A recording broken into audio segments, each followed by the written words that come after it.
मैं Ashish Kumar Sinha advocate supreme court of India में practice करता हूं पिछले 10 साल से। और अभी जो चुनाव हुआ था सुप्रीम कोर्ट में 16 मई को सुप्रीम कोर्ट बार एसोसिएशन का, उसमें मैं मेंबर एग्जीक्यूटिव पोस्ट पे जीत के आया हूं। मेरे जानकारी के अनुसार चंपारण से उस पोस्ट पे जीतने वाला मैं पहला आदमी हूं। और चंपारण चूँकि मेरा गृह क्षेत्र है और यहीं से हम लोग पले बढ़े हैं, तो ये हमारे लिए गर्व की बात है। और कुल वोटर इस बार लगभग 2500 के लगभग थे, उसमें से 2250 वोट पड़े थे।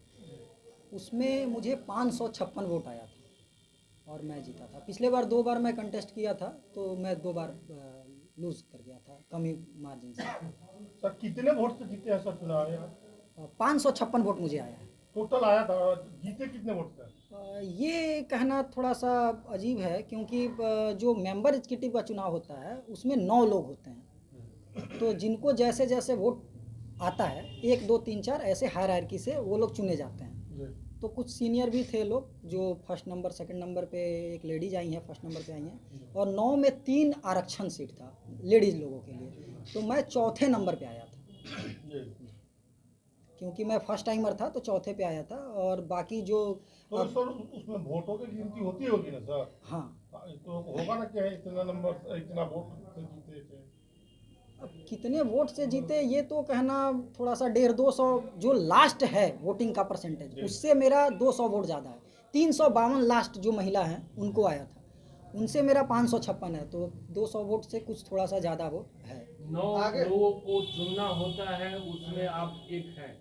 9 लोगों को चुनना होता है, 6 लोग अनारक्षित हैं, 3 लेडीज हैं, तो 6 लोगों में मैं चौथे स्थान पे हूँ और फर्स्ट टाइमर हूँ। बाकी जो 3 लोग हैं वो लोग पहले भी किसी पोस्ट पे रह चुके हैं, और जो महिला जो दूसरे नंबर पे थी वो उनका ये तीसरा टर्म है। जो तीसरे नंबर पे भाई साहब हैं उनका ये तीसरा टर्म है। कितना मुश्किल होता है चुनाव जीतना, और जीतने के बाद क्या जिम्मेदारी आप लोगों के ऊपर रहती है?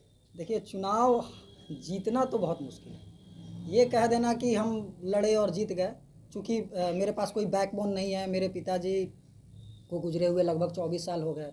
मैं फर्स्ट टाइम एडवोकेट हूँ अपने परिवार का, जो फर्स्ट जनरेशन लॉयर हम लोग बोलते हैं। तो वहाँ तो समझिए कि अपना पाँव जमाना, रुकना, रुक जाना, और रुक के सुप्रीम कोर्ट जैसे संस्था में अपनी जगह बना के और चुनाव जीत के वहाँ रुके रहना, ये अपने आप में मेरे समझ से ये बहुत बड़ी बात है। जीत का श्रेय किसको देना चाहेंगे? जीत का श्रेय पूरे मेरे टीम को है।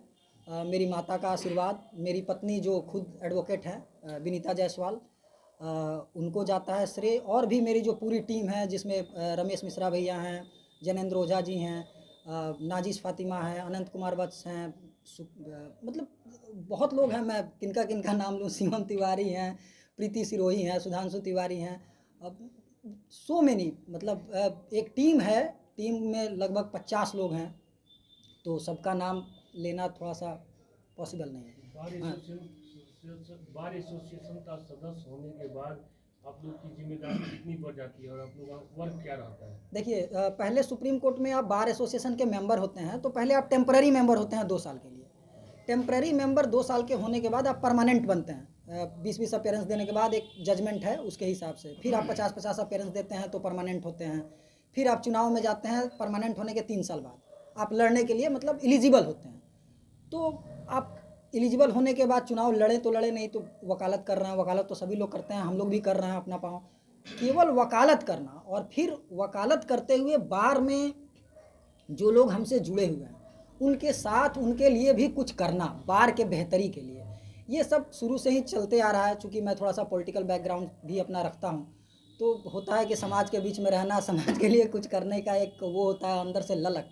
तो इसके लिए मैं गया और कोशिश है, प्रयास है कि बार के बेहतरी के लिए हम लोग कुछ करें। अभी हाल ही फिलहाल सुप्रीम कोर्ट क्रेच, जो डे केयर, जो जिसमें बच्चे रहते हैं 6 महीने से 6 साल तक, तो अभी उसकी बात चल रही थी कि 6 साल से ऊपर के बच्चे उसमें रहें या ना रहें। तो हम लोग रजिस्ट्रार जनरल से मिले, CJI से मिले, और बोले कि सर इसको इस एज को बढ़ा दिया जाए।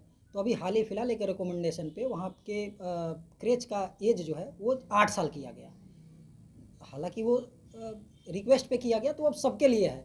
ऐसे ही बहुत सी और भी कामें हैं, जैसे लॉकर की सुविधा देना एडवोकेट्स को, चैम्बर की सुविधा देना, मेंशनिंग की लिस्ट है, फाइलिंग के काउंटर है, कैंटीन है, स्पोर्ट्स है, अभी एक बैडमिंटन टूर्नामेंट हुआ है, फिर अभी क्रिकेट होगा, लॉन टेनिस होगा, हर चीज़ होता है उसमें, वो होना, फिर कोऑर्डिनेशन विभिन्न जो भी भारत के विभिन्न बार एसोसिएशन है उनसे कोऑर्डिनेशन का एक अलग टीम है। सुप्रीम कोर्ट बार एसोसिएशन के अंदर कुल मिला के 18 सब कमिटीज़ हैं, एक मेंबरशिप, फाइनेंस, स्टाफ कमेटी, ऐसे कर करके 18 है, फिर रजिस्ट्री से, जजेस से मिलना, तो ये सब है। सर बार एसोसिएशन तक ही सीमित है या फिर आगामी जो विधानसभा का चुनाव है उसके बाद लोकसभा का, उसमें भी ट्राई कीजिएगा? सुनने में आ रहा है कि आप अभी अपने आप कहा कि पॉलिटिकल बैकग्राउंड को लेकर उसको थोड़ा सा नहीं, ये तो बात सही है कि हमारे परिवार से पहले भी लोग विधानसभा लड़ते आए हैं, मेरे चाचा जी भी लड़े हैं, उसके पहले एक और बड़े चाचा जी लड़े हैं, उसके पहले दादी जी लड़ी हैं, हाँ बहुत पहले 1994 में। तो अगर सब लोगों का कंसेंसस अलाउ किया तो विधानसभा लड़ेंगे, ज़रूर लड़ेंगे। और विधानसभा यदि नहीं लड़ पाए किसी भी कारण से तो आने वाला 2029 का लोकसभा लड़ेंगे डिलिमिटेशन के साथ। देश में डिलिमिटेशन होगा, परसीमन लागू होगा। परसीमन की क्या भूमिका होने वाली है बार एसोसिएशन के सदस्य होने के नाते? नहीं, बार एसोसिएशन के सदस्य होने के नाते लोकसभा विधानसभा में कोई भूमिका नहीं है। परिसीमन के बारे में? परसीमन के बारे में ये है कि जब डिलिमिटेशन लागू होगा तो देश की 543 लोकसभा बढ़ के 800 से 1 हो जाए या 805 हो जाए, ऐसा कुछ होगा। तो जब होगा तो अभी जो 6 विधानसभा का एक लोकसभा है वो 4 विधानसभा का एक लोकसभा होगा पॉपुलेशन वाइज, और जो होगा उसमें 33% महिला आरक्षण के साथ होगा। आपने सुना होगा कि लागू हो गया, दोनों सदन से पास हो गया इस गवर्नमेंट में पिछले। तो जब ये लागू हो जाएगा उस समय हमारी वहाँ पहुँच रहेगी, और मैं लड़ूँ या हमारे परिवार से कोई लड़े, हम 2029 का लोकसभा लड़ेंगे। मोतिहारी जो भी डिलिमिटेशन, चंपारण जिला से जो भी आए, जो भी लोकसभा का नाम हो, वो ढाका, चिरैया, नरकटिया विधानसभा को लेकर जो भी लोकसभा बनेगा हम उसमें लड़ेंगे। पार्टी बेस लड़िएगा या फिर निर्दलीय? नहीं, मैं पार्टी से लड़ूंगा। मैं बहुत 18 साल से उपेंद्र कुशवाहा जी के साथ जुड़ा हुआ हूँ, तो देखेंगे उस समय समीकरण क्या कहता है। और मैं उपेंद्र कुशवाहा जी के पार्टी का युवा राष्ट्रीय महासचिव हूँ, तो खैर वो तो बात की बात है, बट समीकरण जब जैसा अलाउ करेगा तो होगा, लेकिन मैं लड़ूंगा चुनाव। सर देखिए इस बार तो आपके पार्टी को एक भी सीट लोकसभा में नहीं दिया गया, अगली बार देखिए चांस है। वो पॉलिटिकल बातें हैं, मैं उसके लिए आज यहाँ आप लोगों के पास नहीं हूँ। आपने पूछा तो मैंने भविष्य के जवाब दिया, पास्ट में मैं नहीं जाना चाहता हूँ। वर्तमान ये है कि आज उपेंद्र कुशवाहा जी को राज्यसभा का मेंबर बनाया गया, हो सकता है कुछ दिनों में वो मंत्री भी बन जाएं। अभी उनको रेलवे बोर्ड का अस्थाई मेंबर बनाया गया है, फिर सदन का अस्थाई चेयरमैनशिप में जो पैनल होता है उसमें भी बनाया गया है, तो वो सब अलग प्रक्रिया है। सुप्रीम कोर्ट में बार एसोसिएशन में जो आप चुनाव जीते हैं चंपारण के पहले देते, चंपारण वासियों के लिए आपका कुछ योगदान? जी, मेरा जो जूनियर है प्रिंस कुमार, वो भी चंपारण से है, घोड़ासहन का रहने वाला है। वो लड़का पहले पटना में पढ़ता था, तो उसने मुझे एक बार कॉल किया, मैंने उसको दिल्ली बुलाया, मैंने उसका रजिस्ट्रेशन करवाया दिल्ली, और वो अभी मेरे साथ काम कर रहा है। मैं आपके माध्यम से कहना चाहूँगा कि चंपारण ही नहीं, और तिरहुत कमिश्नरी हो या पूरे बिहार या यूपी हो या कहीं हो, जो लोग मुझे जानते हैं या मुझसे जुड़ना चाहते हैं वो आएँ, जुड़े, स्वागत है।